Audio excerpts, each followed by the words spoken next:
제가 요한복음 강해를 시작하면서 이미 말씀을 드렸지만 요한복음은 참 어려운 책입니다.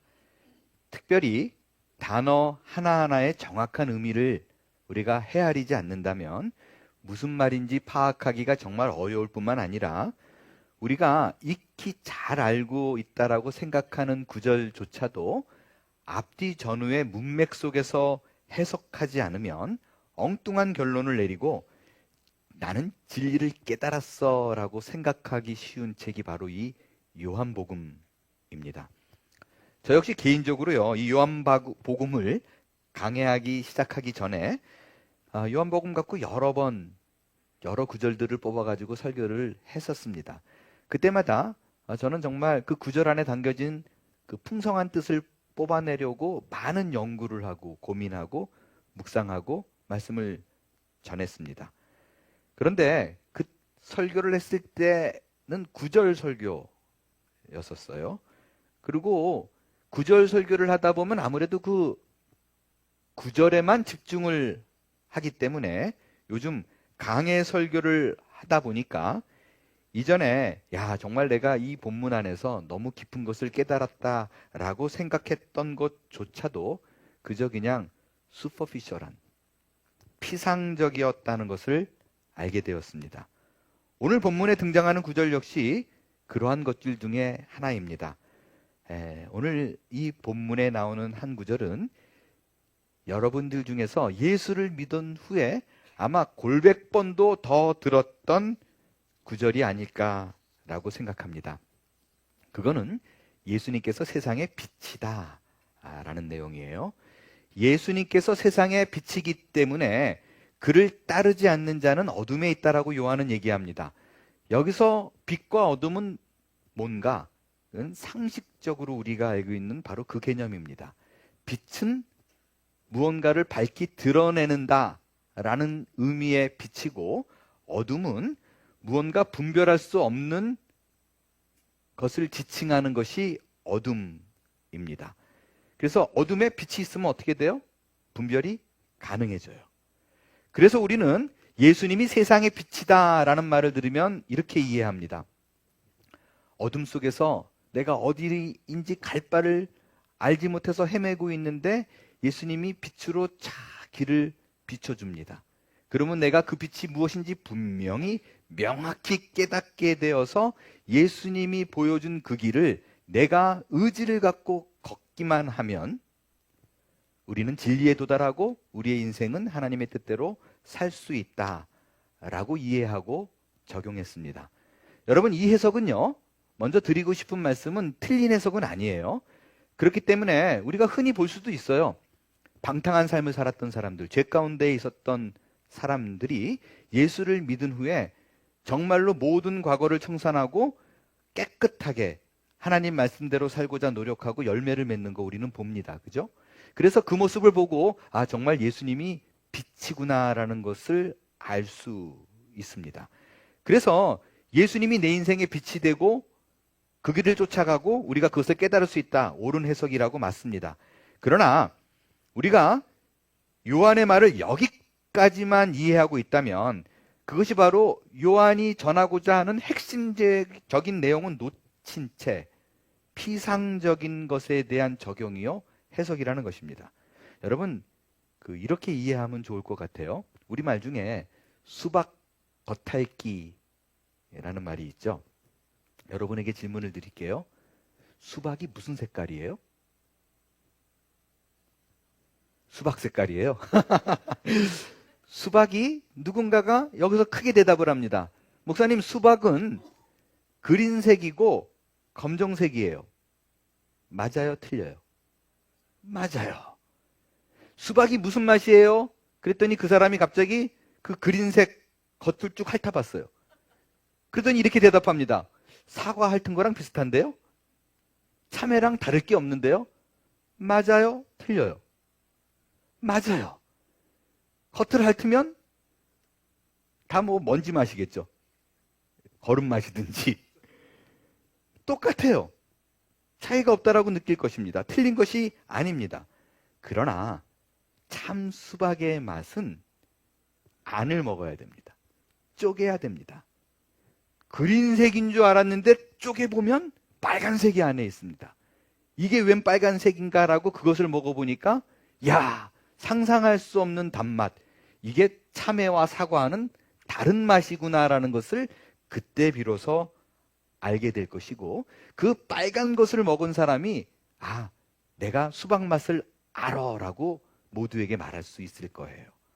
오늘 본문이 딱 그런 경우가 아닌가 생각해요. 나는 세상의 빛이다 라는 말씀을 통해서 예수님이 내 인생의 빛이 되어 나를 진리로 인도했다라는 말은 결코 틀린 말이 아닙니다. 하지만 요한이 정말 말하고자 하는 것은 놓치고 슈퍼피셜한 피상적인 것만 알고 있는 거예요. 어떤 부분에서 그런가? 오늘 지금부터 이 말씀을 조금 더 깊이 들어가 보겠습니다. 먼저 요한이 말하고자 하는 빛과 어둠의 의미입니다. 지금 요한은 이 책을 시작하며 첫 시작부터 요한복음의 문을 열자마자 계속해서 하나만 얘기하고 있어요. 그게 뭐냐면 빛이 어둠에 비쳤는데 어둠이 깨닫지 못하더라라는 얘기입니다. 예수님이 오셨는데 세상이 알아보지 못한다, 모른다라는 말이에요. 이게 1장이잖아요. 1장부터 생각해보면요, 1장 후반에는 어느 정도로 모르느냐, 침례 요한도 헷갈려 해요. 저분이 그리스도가 맞나 아니나 헷갈려 한다고요. 2장에 가면 결혼식 연회장이 예수님이 만든 포도주를 먹었는데 이게 어디서부터 왔는지를 알지 못하더라. 니고데모도 예수님이 한 말을 이해 못합니다. 오병이어의 기적을 맛본 사람도 다 떠났습니다. 심지어 예수님의 형제들도 예수님을 못 알아봅니다. 오늘 본문 8장에도요 계속 똑같은 얘기예요. 반복이에요. 14절 너희가 알지 못한다. 19절 너희는 나를 알지 못하고 내 아버지도 알지 못한다. 27절 그들이 깨닫지 못하더라. 43절 어찌하여 내 말을 깨닫지 못하느냐. 이는 내 말을 들을 줄 알지 못함이다. 55절 너희는 그를 알지 못한다. 몽땅 다 그 얘기예요. 그래서 오늘 본문인 예수님이 세상의 빛이다라는 말의 해석의 키는요, 지난주에 다뤘던 본문 앞서에 있었던 간음한 여인을 예수님 앞에 데리고 온 유대인들이 예수님을 못 알아보고 그저 돌아간 것과 연결해서 이해해야지 바른 해석이 가능합니다. 바로 이어서 나오는 구절들이잖아요. 어둠 속에 있는 그들이 간음한 여인을 들고 이 여자는 죄인입니다. 그리고 예수님 앞에 데리고 옵니다. 빛 대신 예수님 앞에 데리고 옵니다. 예수님이 그들에게 말씀으로 빛을 비춰줍니다. 그랬더니 그들이 어떻게 반응해요? 와, 내가 죄인이로구나. 엎어 꼬꾸라지는 일이 발생했나요? 가슴을 치면서 떠나는 일이 발생했나요? 그렇지 않았어요. 못 알아봅니다. 오히려 그 빛을 꺼버려요. 십자가에 매달아 죽여버립니다. 여러분, 이게 예수님이 빛인데 못 알아봤다는 내용의 핵심이에요. 여러분, 어둠 속에 빛이 들어오면 모든 것이 밝아지고 환해지고 깨닫게 되고 구별할 수 있다라고 생각하는데 아니라는 거예요. 상식적으로는 맞잖아요. 어둠이 짙으면 짙을수록 좁쌀만한 빛이 하나 있으면 그 빛은 더 밝게 느껴집니다. 그런데 우리의 상식을 깨부수고 어둠에 빛이 왔는데 빛이 구분을 못해요. 빛을 구분을 못해요. 못 알아봐요. 여러분, 어둠이 있을 때 빛이 들어오면 알아보는 게 상식이에요. 왜 못 알아봤을까요? 왜 빛인지 못 알아봤을까? 딱 한 가지 이유밖에 없습니다. 깜깜한 어둠 속에 빛이 들어왔는데 못 알아보는 경우는요, 거기 있는 사람이 맹인이면 못 알아봅니다. 블라인드면 못 알아봅니다. 그냥 시력이 약한 사람들 말고요. totally blind. 완전히 시력을 잃은 사람은요, 후레쉬를 갖다가 얼굴에다가 막 이렇게 비춰도 못 알아봅니다. 그래서 요한이 지금 말하고 있는 예수님이 우리의 빛이고 우리가 어둠 속에 있었다라는 뜻이 단순히 우리가 어둠 속에 있었는데 빛이 와서 내 인생의 길을 발견했다라는 뜻이 아닙니다. 아무리 빛을 비춰도 너희는 도무지 못 알아보는 인생이다라는 거예요. 너희는 맹인이다라는 거예요. 그래서 우리가 예수를 믿고 가장 착각하기 쉬운 부분이 이런 거예요. 이전에는 바르게 사는 것이 뭔지 모르고 그냥 내 멋대로 살아도 괜찮은 줄 알고, 근데 예수라는 빛이 딱 비치고 나니까 이제 나는 뭐가 옳고 뭐가 그른지 구분하는 사람이 되었어 라고 생각하는 것처럼 큰 착각은 없습니다. 왜냐하면 예수님이 빛이라는 것과 상관없이 우리는 맹인이에요. 그가 아무리 우리에게 빛을 비춰도 우리는 스스로 그것을 구분할 수 있는 능력이 없다라는 것이 우리 죄인된 본질이에요. 그래서 성경은요, 언제나 이렇게 얘기합니다. 너희가 말씀대로 살면 더 나은 인간이 될 수 있어라는 말은 성경에 없는 얘기입니다. 언제나 성경은 하나만 얘기해요. 너희는 답이 없다. 예수님이 답이다. 그게 성경이 하는 이야기예요. 근데 자꾸 우리는요, 내가 내 힘으로 노력해서 내가 변하면 내가 답이 되려고 해요. 하나님께서 그게 아니라고 구약시대 내내 옆에 와가지고 설득도 하고 때리기도 하고 야단도 치고 안 되더라. 그게 구약이에요. 그래서 자신의 아들을 보내사 우리 대신 답이 없는 인생에 우리가 해야 될 일을 그가 정답을 정해주고 정답을 맺어가면서 우리가 할 일을 완성하더라 라는 얘기입니다. 여러분, 내가 예수를 믿었더니 변해서 그걸 이룰 수 있는 사람이 되었다는 것이 절대로 아닙니다. 여러분의 착각이에요. 여러분, 예수를 믿었다고 해서요, 근사해지는 사람은 아무도 없습니다. 본질이 바뀐 적이 없어요. 그렇기 때문에 내가 대신해서 죽을 수밖에 없었고, 나를 대신해서 예수님이 죽을 수밖에 없었고, 그의 죽음으로 말미암아 그가 내 안에 들어오셔서 변할 수 없고 옳은 것과 그른 것을 구분 못하는 내 인생을 같이 끌고 가는 거라고요. 그게 십자가입니다. 여러분, 기독교 예수를 믿었더니 예전에 질그릇이었는데 야, 돌아보니 내가 옷그릇이 되었 내가 아니라고요. 예수를 믿으나 안 믿으나 우리는 여전히 질그릇이에요. 여전히 질그릇인데 그 질그릇 안에 빛이 들어왔어요. 그 안에 보배를 담게 되었다라는 것입니다. 그래서 사도 바울이 딱 우리의 모습을 이렇게 표현했어요. 나는 여전히 질그릇인데 보배가 그 안에 담겨 있더라. 그래서 어떤 일이 벌어지느냐? 왜 이런 일이 벌어지느냐? 능력이 하나님께 있지 내가 뭘 이룰 수 없는 것을 알게 하기 위해서다 라는 것입니다. 여러분, 내가 예수를 믿었음에도 불구하고 여전히 질그릇이고 예수를 믿었음에도 불구하고 본질이 변하지 않는다라는 것을 요한이 왜 그렇게 강조하는가? 무슨 말을 하고 싶어서 이러는 것에 대한 설명을 좀 드리겠습니다.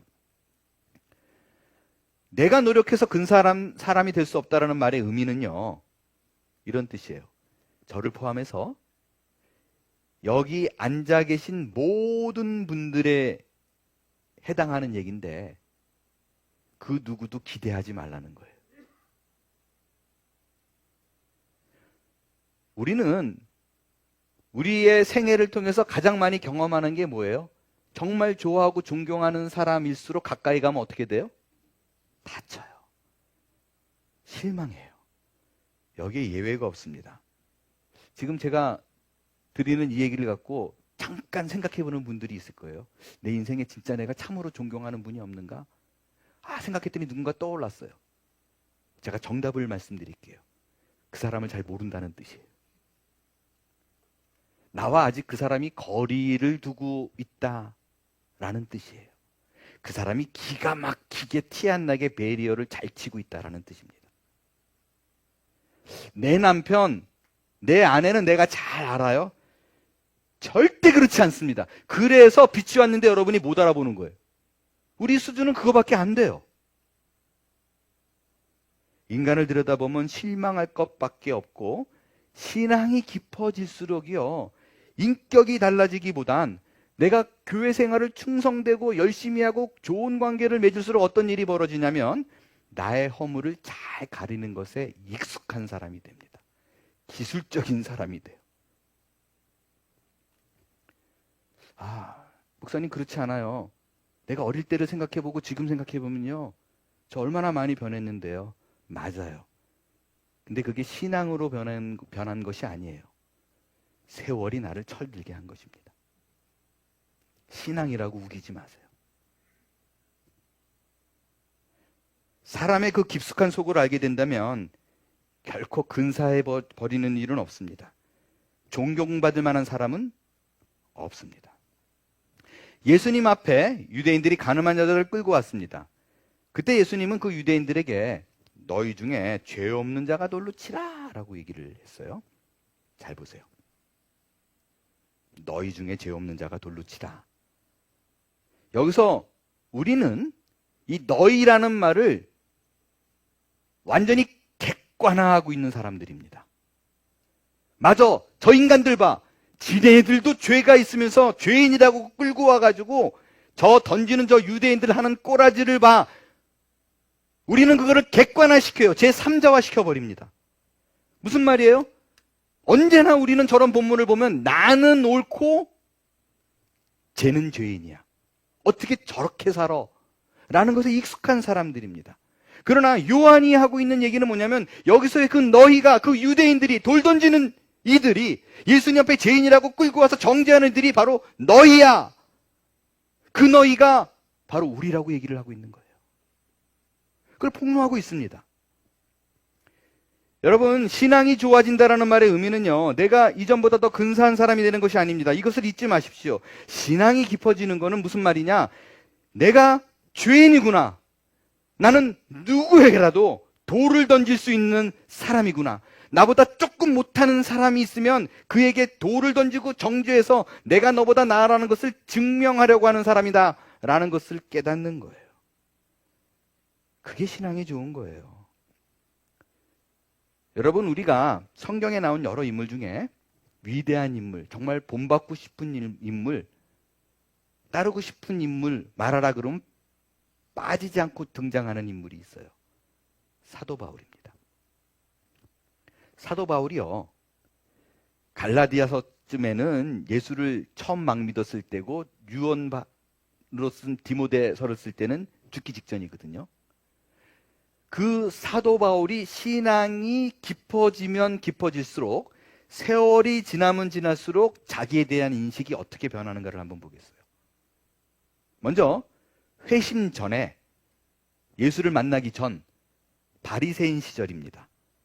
갈라디아서를 보면 자기를 뭐라고 얘기하냐면요, 이전에 유대교에 있을 때, 예수 믿기 전에 유대교를 지나치게 믿었다. 이 말은 뭐냐면, 표현이 지나치다는 말은 누구보다도 더 과하게 광신도였다. 광신도였을 때 어땠느냐? 율법에서 나는 흠이 없었다.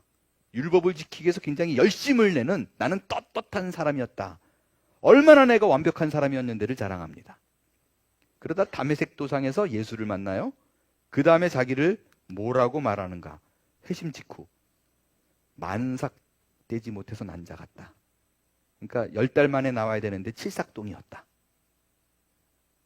그리고 뭐라고 얘기했냐면요, 그래도 사도잖아요.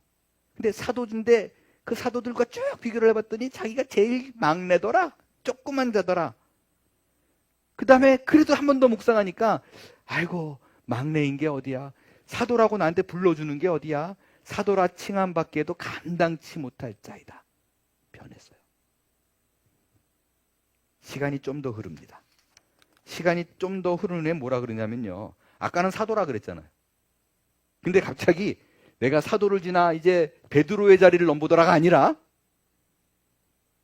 아까는 사도였는데, 야, 나는 성도라고 불린 것만 해도 얼마나 감사해. 신자인 것만 해도 얼마나 감사해. 지금 식으로 말하면, 아까는 목사보 중에서도 막내였다 였는데, 지금은 평신도 중에 막내다. 예수를 막 믿은 자 같다. 이 중에 제일 작은 자라고 얘기해요. 시간이 흐릅니다. 그의 생애에 죽음의 순간, 말년이 다가와요. 그때는 자기를 뭐라고 평가하느냐? 죄인 중에 괴수다. 야, 돌아봤더니 신자도 못 되더라. 어떻게 나 같은 거를, 죄인인 것뿐만 아니라 내가 지금 과거를 돌아봤더니 자랑스러운 것이 아니라 내가 우두머리 짓 하고 있었네, 마귀 짓 하고 있었네. 이게 신앙의 성숙입니다. 이게 신앙이 깊어지는 거예요. 신앙이 깊어지는 건 내가 이전보다 더 많은 선한 일을 하더라, 착한 생각을 더 많이 하게 되더라, 누구보다 더 많이 희생하는 것을 내가 기뻐하더라가 아닙니다. 오히려 이거는요, 신앙의 처음에 일어나는 일이에요. 신앙의 가장 깊은 단계는 내가 죄인 중에 치프다, 괴수다. 내가 과연 누구에게 손가락질을 할 수 있을까? 부끄럽도다. 그 꼬꾸라짐이 내 신앙의 깊은 수준을 말해주는 것입니다. 근데 우리는 이걸 거꾸로 생각해요. 예수를 믿으면 그때 막 죄인인 걸 인정하고 다음 단계로 봉사하고 희생하고 헌신하고 가장 마지막에 이 사람이 참신자인 걸 알 수 있는 건 어디서 보면 알 수 있느냐? 물질의 헌신을 보면 알 수 있다. 올바른 11조를 일전 하나 틀리지 않게 정확히 하는 수준의 사람이 되면 진짜 신자다, 최고 수준이다, 이렇게 생각해요. 그렇기 때문에 정말 요한이 말하고 싶어하는 내가 죄인이다를 가볍게 넘어갑니다. 아이, 그거는 처음에 있는 일이지. 그렇지 않습니다. 우리는 잘못 알고 있어요. 신앙이 깊어질수록 내가 누군가에게 강한 영향을 미쳐야 된다. 믿음이 무언가 본을 보여서 그렇지 못한 사람으로 하여금 나를 따라오게 만들어야 된다. 또한 신앙으로 곤고한 사람을 보면 질책을 해서라도 가르쳐서 그를 옳은 길로 코렉션, 교정해야 된다. 그것이 우리 신자가 살아야 될 마땅한 의무다라고 여깁니다. 왜 그런 일이 일어날까요? 그게 바로 빛이 왔으나 어둠이 깨닫지 못하더라라는 그 어둠이 나라는 걸 모르는 거예요. 지금까지 돌을 던지고 죄진 여인을 끌고 오는 저들이 하는 일이지 나는 아니다라는 생각이 우리를 누군가를 정죄하는 자리로 몰아가는 것입니다. 여러분, 이 유대인들을 보세요. 하나님이 율법을 줬잖아요. 성경은 율법을 뭐라 그러냐면요, 인간이 가질 수 있는 것 중에서 가장 신령한 거라고 얘기해요. 가장 선한 게 율법입니다. 하나님의 마음이잖아요. 하나님께서 인간을 향해서 이게 내 마음이야, 이게 가장 선한 거야 라고 줬는데, 우리 인간은 하나님이 주신 가장 그 선한 거를 가지고도 죄를 만들어냅니다. 정죄를 하고 손가락질을 하고 자신을 의인화한다, 내가 얼마나 떳떳한 사람인 줄 아느냐를 드러내는 도구로 사용합니다. 여러분, 우리는 그런 존재들입니다.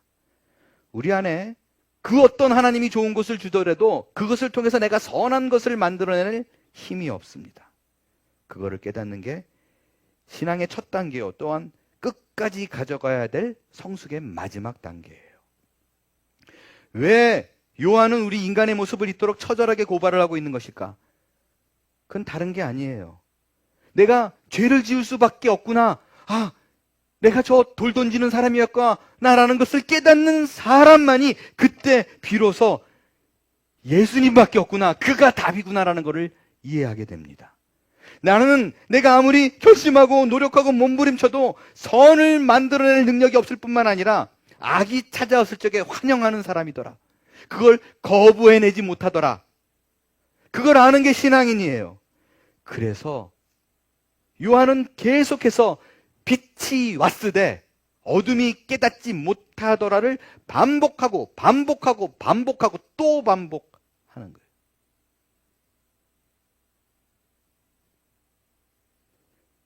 교육이 내 거가 되려면 반복밖에 없어요. 왜 반복을 해요? 이 반복을 통해서 우리를 자각하게 하고 항복하게 하고 결국에는 무릎을 꿇어서 주여, 옳습니다, 주님이 답이십니다, 주님의 도움이 없으면 나는 헤어나지 못하는 인간입니다, 나를 건져주옵소라는 비명을 받아내기 위해서예요. 그게 목적이에요. 이제 끝으로 우리가 살펴보는 것은 내 힘으로 무언가를 이룰 수 없다는 것을 깨달은 이들은 어떻게 살아야만 하는가라는 부분입니다. 지금까지 우리는 우리 스스로 빛이 될 수도 없고 빛이 비춰도 그게 빛인지도 모르는 어둠 속에 있는 자들이라는 것을 살펴봤습니다. 그런데 요한은요, 그게 신자의 전부라고 말하지 않아요. 그를 따르는 자는, 예수를 믿는 자는 이제 다시는 어둠에 거하지 않는데요. 생명의 빛을 얻게 된대요. 그 빛이, 그 예수님이 내 안에 들어오기 때문에 다시는 어둠에 거하지 않는다라고 얘기합니다. 근데 이 구절을 보면요, 이게 쉽게 동의가 안 돼요. 아멘이 안 나와요. 왜냐하면 우리 안에 이런 질문이 생깁니다. 자, 빛이 내 안에 들어왔어요. 어둠에 거하지 않는다고 분명히 말했어요. 그래서 여러분이 지금 죄 안 져요? 예수 믿고 나서 나는 지금까지 아무리 생각해도 죄를 진 일이 없습니다. 이럴 뿐 있어요? 이번 한 주간을 돌아보세요. 우리는 누군가에게 상처를 줬고 누군가를 돕기보다 나를 위한 생각으로 가득 찬 삶을 살았어요. 나는 여전히 빛이 안에 있다 그러는데 내 안에서 여전히 사악한 것들이, 이불들이 막 쏟아져 나오고 있어요. 여러분, 그게 싫잖아요. 근데 안 되는 거잖아요. 나는 이제 더 이상 땅의 것이 아닌 하늘의 것을 사모하며 살고 싶어요. 그분의 뜻이 무엇인가를 구별하는 삶, 또 그분 앞에 정말 내가 감격의 삶을 드리기 위해서 우리는 항상 교회에서 열심히 봉사를 하고 헌신을 합니다. 정말 그냥 말로만이 아니라 나는 주님, 정말 주님과 하나님의 사람을, 하나님의 나라를 위해서 섬기고 싶어요가 우리의 목적이에요. 거짓이 아니에요. 그래서 최선을 다해 교회를 섬깁니다. 그런데 아이러니한 일이 발생해요. 나는 분명히 선한 것을 추구하며 나아가는데, 선한 양심으로 행한 일인데, 내가 행한 그곳에서 시기와 분쟁과 단짓는 일과 원망과 원한이 만들어진다는 것이에요. 안 그래요? 정말 미치겠는 거예요. 내가 의도하지도 않았는데 내가 가면 그 일이 벌어지는 거예요. 여기서 우리는 좌절합니다. 이런 일이 자꾸 쌓이게 되면 어떻게 되냐면요, 나는 아닌가 봐, 이게 돼요. 나는 구원받은 게 아닌가 봐. 말씀에는 분명히 어둠에 거하지 않는다 그랬는데 나는 여전히 어둠에, 이게 뭐지? 헷갈리게 됩니다. 여러분, 이런 생각이 찾아올 때 반드시 이 원리를 기억해야 돼요. 제가 지난 5년 동안 주야장창 반복해서 외친 표이다시피 한 얘기입니다. 제 질문 드릴게요. 예수를 나는 믿어요. 나는 의인이에요, 죄인이에요? 죄인이에요. 아이고, 천국 못 가시네. 죄인이 천국 가는 거 봤어요? 그래서 의인이에요? 그렇게 떳떳해요? 자신 있어요? 죄 안 졌어요? 거짓말해도 살인과 똑같은데? 여기서 우리는 항상 헷갈려요. 그래서 지금 고민이 생기는 거예요. 정답을 말씀드릴 테니까요, 이해하려고 하지 말고 그냥 무조건 외우세요. 5년째 부르짖고 있는 문장입니다. 우리의 아이덴티티는 뭐냐? 의인으로 불림받는 죄인이에요. A sinner who is called a righteous man. 이게 우리의 정답이에요. 우리의 본질은 죄인이에요. 여전히 우리는 죄를 양산해내요. 여러분, 내가 죄를 져서 죄인인 게 아니라 죄인이기 때문에 죄가 나오는 거예요. 어쩔 수가 없어요. 변함없는 본질은 죄인입니다. 무언가 하나 선한 일을 하려면 고민하고 결심하고 해야 되나 말아야 되나 결심하고 흔들리고, 이게 우리 모습이에요. 죄인이에요. 그런데 예수 그리스도께서 그 빛 되신 분이 내 안에 들어와서 나와 하나가 되었기 때문에 예수님이 나를 의인으로 불러주는 것 뿐이에요. 그래서 의인으로 불림받는 죄인입니다. 그래서 마태는요, 예수님이 우리에게 이렇게 얘기했다고 얘기해요. 너희는 세상의 빛이라. 빛이어서 빛인 게 아니라 빛이 아닌데 빛이라고 불러주는 거라고요. 그래서 그 유명한 찬양도 있죠. Lord, call me the light of the world, light of the world. Called me. 나를 의인으로 불러주는 거예요. 빛으로 불러주는 거지 내가 빛은 아닙니다. 그래서 예수님이 신자에게 너희가 어둠 가운데 거하지 않게 하겠다라는 약속은 내가 죄를 더 이상 짓지 않는다라는 말이 아니라 이제 소속이 바뀌었다는 거예요. 어둠에 있지 않고 빛이라는 얘기입니다. 그 말이 절대로 내 행동 속에서 내가 선을 만들어 낼 수 있는 인간이 되었다는 것이 아니에요. 여러분, 길거리에서 노숙하고 있는 아이를 불쌍히 여겨서 데려다가 학교에 앉혀놨어요. 근데 이 아이가 공부할 생각은 안 하고 맨날 나가서 구걸하려고 그래요. 그게 편해요. 마찬가지예요. 우리가 의인이 되었다고 해서 절대로 우리 안에 선한 것이 만들어지지 않아요. 자꾸 죄의 근성대로 살려고 합니다. 그러나 거지가 죽어도 공부하기 싫었는데 학생이기 때문에 공부해야 돼요. 마찬가지로 우리가 죄인이지만 의인이 되었기 때문에 의인처럼 노력하고 살아야 되는 거예요. 여러분, 거지가 학생이 되었다고 공부 잘하나요? 그렇지 않아요. 공부 못할 거예요. 뭐 기본이 있어야죠. 근데 공부 못해도 학생이에요. 그냥 공부 못하는 학생이에요. 우리 역시 죄의 본성대로 행해도 더 이상 죄 아래 있는 자들이 아니라 의인에 속한 자다라는 것입니다. 그게 바로 예수님께서 말씀하신 진리가 너희를 자유케 하라는 거예요. 여러분, 자유롭게 된다는 것이 아무런 구애 없이 내가 할 수 있는 것을 마음대로 할 수 있다라는 것이 아니에요. 무엇으로부터의 자유라는 의미입니다. 어둠으로부터의 자유예요. 사단으로부터의 자유예요. 더 이상 어둠의 세력이 나를 묶어두지 못한다라는 의미입니다. 우리는 스스로 절대로 그 어둠에서 뛰쳐나올 수 없습니다. 그 방법이 없는 사람이에요. 선한 것을 선택할 능력이 없는 사람인 것을 인정하십시오. 그래서 예수님께서 억지로 그 어둠 속에 있는 것을 from the darkness 끄집어낸 것을 free라고 선언한 거예요. 그것이 우리가 얻은 자유고 우리가 얻은 구원입니다. 그래서 여러분, 이제 우리끼리 신자끼리 모여 앉았을 때 이제 후로는 누가 옳으냐, 누가 그르냐의 싸움에 머물러서는 안 됩니다. 다 나쁜 놈들이에요. 다 죄인이에요. 더 이상 이 싸움을 남과 하면 안 됩니다. 우리의 싸움은 혈과 육이 아니요 악한 영을 대하며 나 자신을 객관화해서 나와의 싸움이 시작되어야만 합니다. 이 싸움은 이제 의인으로 불림받은 신자로서 하나님이 나에게 요구하는 것이 무엇인가에 대한 싸움입니다. 우리는 그 일에 부름받은 인생입니다. 여러분, 예수를 믿었는데 왜 나는 여전히 고통 속에 있냐고요? 왜 나는 계속해서 힘든 일을 마주하냐고요? 왜 그런 줄 알아요? 하나님이 어둠 속에서 불러냈어요. 근데 하나님이 우리를 향한 목표가 있어요. 하나님이 우리를 향한 목적이 있어요. 건져놓고 내던진 것이 아니라 당신이 만들어 놓은 목표와 목적을 만들어 놓고 끊임없이 우리를 빚어가고 만들어 갈 거예요. 그래서 우리가 힘든 거예요.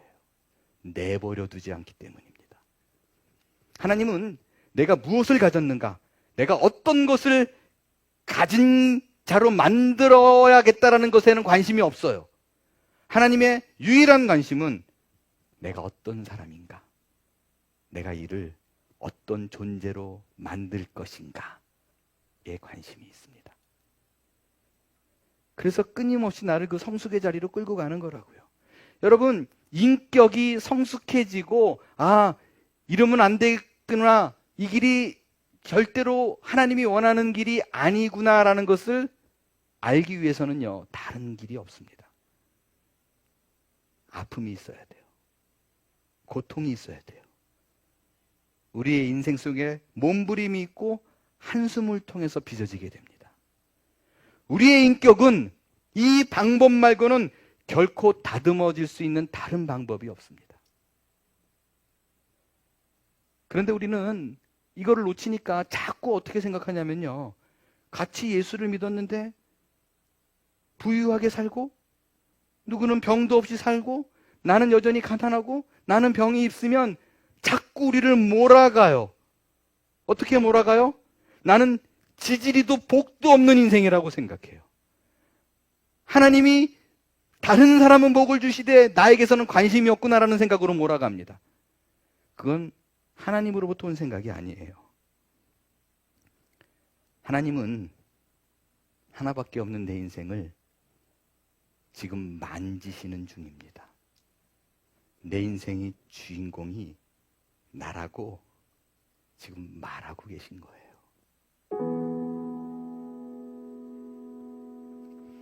여러분, 오늘 밤에요, 침대에 잠들기 전에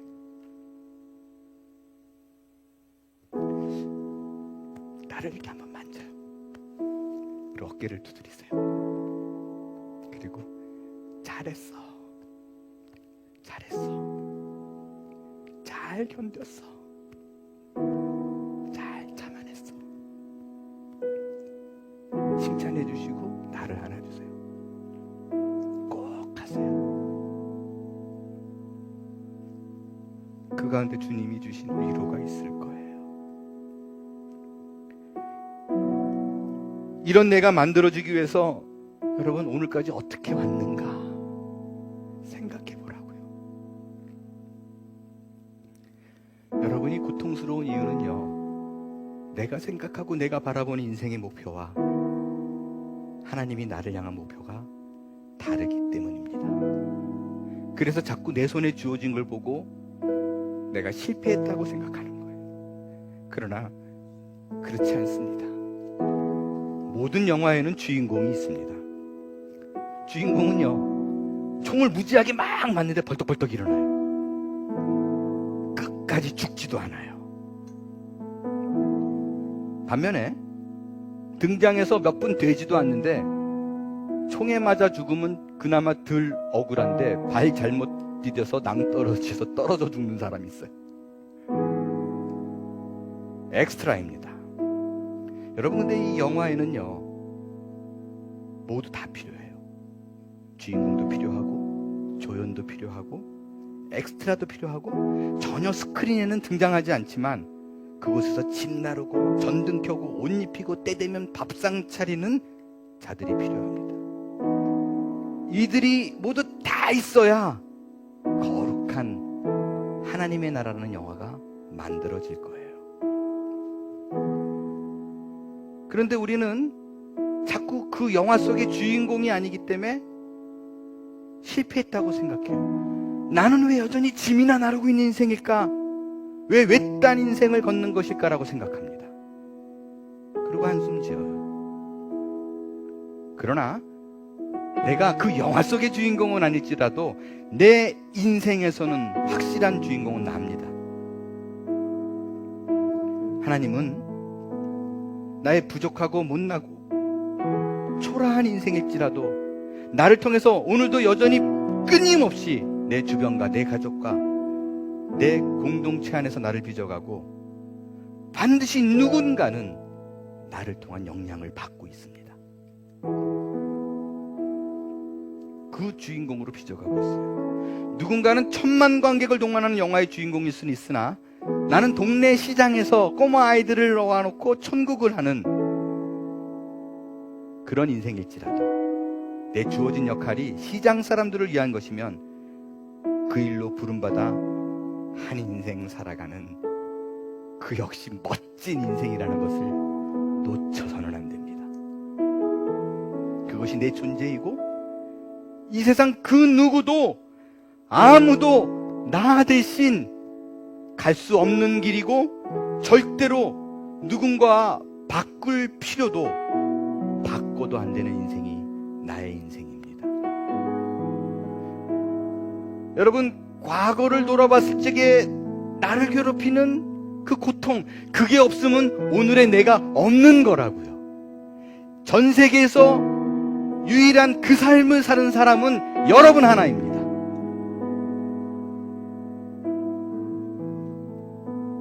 그거를 놓치지 마십시오. 그걸 깨달을 때 우리는 죄인에게 죄밖에 지을 수 없는 인생이지만 의인이라 하시고 진리 안에 자유를 누리는 것이 무언가를 깨달아 날마다 주의 은혜를 찬양하는 우리의 생이 될 것을 믿습니다. 일어나 찬양하겠어요.